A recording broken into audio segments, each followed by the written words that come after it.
Mr. Ramasamy, thank you, sir, for joining us. Now, Mr. Karunanidhi had spurned replacements for Maran and Raja in the cabinet when Pranab Mukherjee met him over the weekend at his Gopalapuram residence. Now, is the DMK actually getting ready to pull out its ministers? I doubt it. If they wanted to do it, they could have done it now itself. I think Karunanidhi just wants to show his petulance to the Prime Minister and Sonia Gandhi. Ultimately, he will nominate somebody to take the positions offered. That is what I feel. But in the meanwhile, he will show his disgust, his disappointment with the centre, his frustration. That's all. All right, Mr. Ramasamy, do you think Alagiri would like to continue as the lone cabinet minister at a time when his younger brother seems to be gearing up for a possible leadership mantle at the General Council, because it's known to be his bastion anyway, Coimbatore?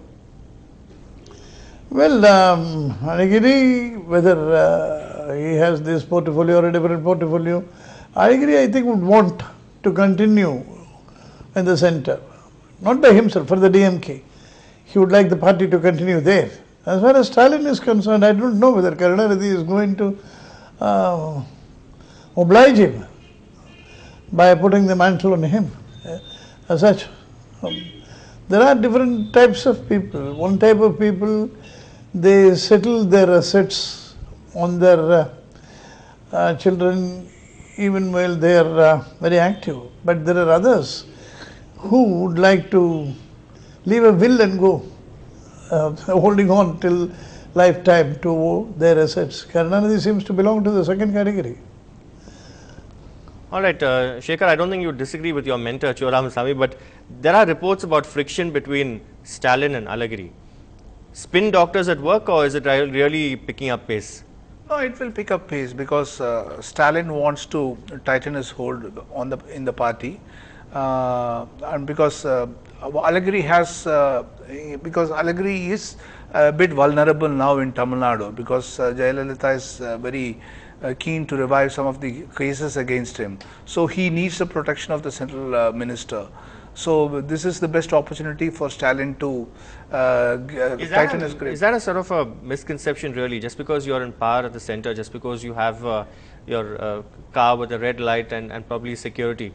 What happened when Karunanidhi was arrested the last time? There were two union ministers who were there. They were also taken into custody. That's right. So but what Alagiri, with Jayalalitha, whoever you are doesn't really matter. Doesn't matter. Maybe it gives him a false sense of security. Okay. All said and done. But Jayalalitha may think of okay, he is a union minister, so she may go about in a more careful manner than in the brazen manner in which Karunanidhi was arrested in 2001.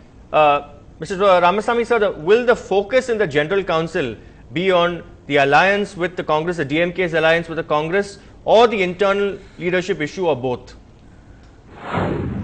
They will focus on the alliance. They will express their displeasure at what is happening. They would blame the media, the judiciary, and partially the centre also. But ultimately, I think they will not break now. They will need more time to do that. All right, Mr. Ramasamy, as someone who's close to the IDMK chief, the Chief Minister, Ms. Jayalalitha, any reason why the IDMK has postponed its executive committee meet? Because now it will be held after the DMK General Council meet. So is it a strategic move or just a matter of convenience? I don't know. Perhaps they are waiting to see what the DMK is going to do and what the centre is going to do. Apart from that, I think the Chief Minister is very busy, because the DMK left the administration in a total chaos. So she has to set matters right. She is busy with that. Maybe that is also the reason.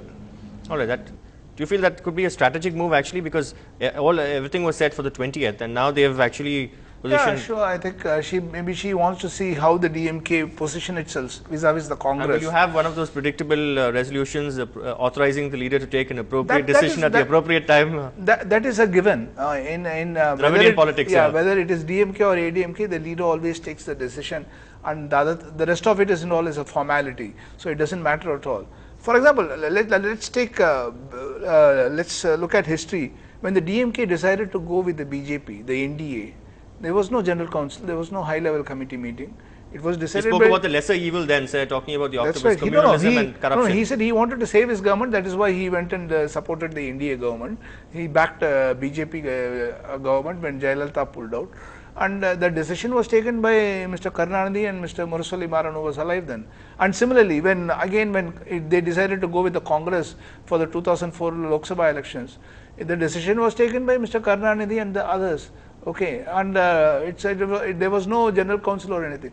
This is all just an exercise. But this time they say Karunanidhi wants a proper, frank, candid discussion on, wants to know what the grassroots workers have to say, what the other second-rank leaders have to say, which is why they're having a two-day affair in Coimbatore. That's possible. That is possible because there has been a lot of criticism that the dominance, the hegemony wielded by Karunanidhi's family was the main cause for the DMK's defeat. I don't know whether people will be allowed to talk about that. In fact, Alagiri has asked people not to put up posters of the family and all that. Right. So there have been murmurs about that, and maybe Karunanidhi wants to give vent to that. He himself may get some of his give the cue to some of his favorites to go and speak on that issue, and he'll give one or two line sentences. And then he may even say, see, you all say that my family dominated, see, but look at my daughter languish in Tihar jail. He'll try to earn some sympathy even within the party. We just saw Jayanti Natarajan also there on our screen. Well deserved for Jayanti Natarajan. I mean, she was an efficient spokesperson for the Congress. One wonders where we'll go for Congress reactions now on camera, at least now that Jayanti is thing. That would have happened to us even if for the DMK, if TK Selungovan had become a minister, because there are few people in parties who actually oblige TV reporters with sound bites when we need them. That's right. That's one reason. And another thing is that they also wanted a good public face from Tamil Nadu. The Congress doesn't have, other than P. Chidambaram. G.K. Vasan is totally unseen. For example, you don't get to see him on television. You don't get to see him even. He seems to be a very reluctant minister in the shipping ministry. So I think now that Jayanti has been given independent charge, she proved herself as a civil aviation minister under I.K. Gujral. So maybe it's a very good opening for her. Shekhar, talking of the months ahead now, will it be a case of till the local body polls do us part between the DMK and the Congress? I think they have no option, not just local bodies. Both sides. Even till the next Lok Sabha elections, they have to hold on to. I think the real parting of ways will come. Who will be excess baggage? Who will be excess baggage between the two? It depends. The Congress, if she thinks it's DMK is going to be a liability, the Congress will be the first to dump the DMK. So I think that will happen only in 2014, January 2014. I don't think the equations are going to change till then. All right, Mr. Ramasamy, final question to you, sir. Will the DMK seek elevation of its ministers of state at a later date, because there was talk that Palani Manikam, for instance, could be made a cabinet minister? I don't think such demands are going to be made. I think now further present the DMK will be concerned about nominating whom to the two positions offered to them now because of the exit of Maran and Raja. All right, thank you very much, Mr. Ramasamy, for joining us. Joe Ramasamy there. Shekhar, will Karunanidhi, I'll put you on the spot, will Karunanidhi, as somebody who's covered him extensively for a couple of decades at least, follow his mind or his heart? Will he rock the boat now? Well, he wanted to follow his heart. Even during the last high-level committee meeting, he wanted to follow his heart. He wanted to break ties with the Congress. He was reined in by Stalin and Alagiri. And they said that Congress, we need to be with the Congress now. The only protection we have is... But now that Dayanati Maran is not there, he was also a very vocal voice within the party. He was against snapping of ties. Now that he's also now not a minister. No, all said and done, Dayanati would still want the DMK Congress alliance to continue, all said and done, whether he is a minister or not a minister.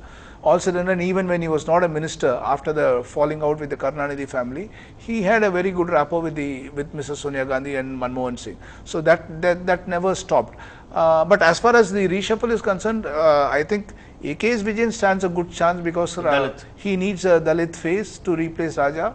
And so there are only two cabinet positions. But will the Prime Minister really give it to... it will be a toss-up between TK Selungovan and T.R. Balu. But T.R. Balu, in fact, the Prime Minister had reservations about earlier. That is right. Maybe Karunanidhi wants him in now, but Stalin doesn't want him.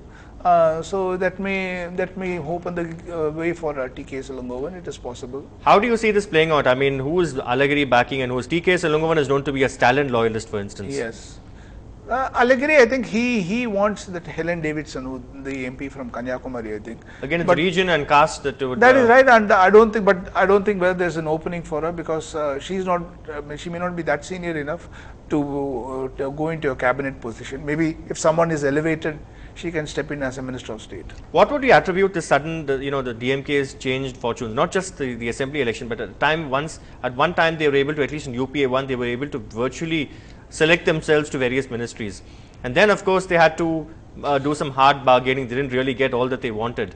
And now they've reached a stage where Karunanidhi is really sulking. The DMK is sulking, it's waiting and watching. The main thing is this, the spectrum scam. I think that has taken a huge toll on the DMK's credibility and its trustworthiness vis-a-vis the Congress. The Congress doesn't trust the DMK. I thought it was the media to be blamed. No, that Mr. Karunanidhi blames, okay, as if these people are infallible, they have not committed any mistakes or nothing. They're also in the media. Okay, so what I would say is that the 2G scam has cost them it's damaged their credibility, it's dented them, their image like anything. So much so that the DMK is not in a position to demand and ask for these portfolios. I'm sure they will not get telecom back. Maybe textiles will be given and some other portfolio. They will not get any infrastructure portfolio. That much is for certain. Do you think it's the right time for them to actually pull the plug? Do they stand to lose or they stand to gain? Or is it a case of nothing really to lose at this stage? No. All sudden, if you have ministers in center, you still can get certain things done. You still have a say at Delhi.